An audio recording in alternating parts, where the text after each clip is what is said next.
बिस्मिल्लाहिर्रहमानिर्रहीम। नाजरीन, मैं हूं आपका मेज़बान हमाद खर। आप देख रहे हैं मेरा फेसबुक पेज और यूट्यूब चैनल। नाजरीन, इस वक्त मैं मौजूद हूं CIA हेड क्वार्टर इस्लामाबाद के बाहर, जहां पर आज आज़म सवाती को बेल पर रिहा किया जाएगा। उनकी कल केस की समाअत हुई थी इस्लामाबाद हाई कोर्ट में, जहां पर चीफ जस्टिस साहब ने उनकी बेल जो है वो मंजूर कर ली थी। 2 लाख के मचलके के एवज़ उनकी बेल मंजूर हुई थी। आज़म सवाती साहब को जो है ना वो गिरफ़्तार किया गया था इस्लामाबाद से। तकरीबन 35 से 36 दिन हो गए हैं वो उनको CIA हेड क्वार्टर में बंद किया गया था, और आज उनकी जो है वो रिहाई होने वाली है।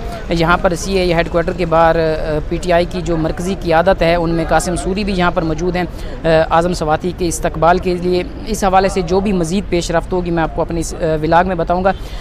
आज़म सवाती जो हैं उन पे केस चल रहा था कि जो उन्होंने ट्वीट्स किए थे उस हवाले से उन पर FIR दर्ज की गई थी। उनको पहले मुल्क की दूसरी जेलों में भी बंद किया गया। उसके बाद उनको वहाँ से जब वो रिहा हुए, जब इस्लामाबाद पहुँचे, तो यहाँ से फिर उनको गिरफ़्तार किया गया था, और उनकी जो ज़मानत है वो कल मंजूर हो गई है। उनकी कल रिहाई होनी थी, लेकिन क्योंकि जो चीफ जस्टिस साहब ने फ़ैसला दिया, उन्होंने पहले फ़ैसला महफूज कर लिया था सुबह तकरीबन 10 बजे के वक्त, और 3 बजे जाके उन्होंने जो है वो उनकी ज़मानत मंजूर की, अपना फ़ैसला सुनाया, जिसकी वजह से बैंक बंद हो चुका था, देर से उनका फ़ैसला आया।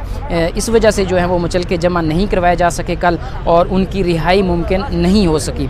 अब इस वक्त हम CIA हेड क्वार्टर के बाहर मौजूद हैं। यहाँ पर PTI की जो मरकज़ी क़ियादत है वो भी जमा हो रही है आज़म सवाती के इस्तकबाल के लिए। उनके जो मचलके हैं वो जमा करवा दिए गए हैं। 2 लाख के मचलकों के एवज़ चीफ जस्टिस साहब ने उनकी दरख्वास्त से ज़मानत मंजूर की थी, और आज उनको 36 दिन के बाद जो है वहाँ CIA हेड क्वार्टर से उनको रिहा किया जाएगा।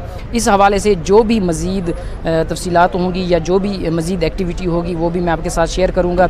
यहाँ पर PTI की जो मरकज़ी क़ियादत है वो भी यहाँ पर मौजूद है, उनसे भी बात करेंगे कि वो इस हवाले से क्या कहते हैं। क्या आज़म सवाती साहब का जो केस है वो अब ख़त्म हो जाएगा, या फिर उनको भी दोबारा भी गिरफ़्तार किया जा सकता है। इस हवाले से जो भी मज़ीद पेश रफ्त होगी वो मैं आपके साथ शेयर करता रहूँगा।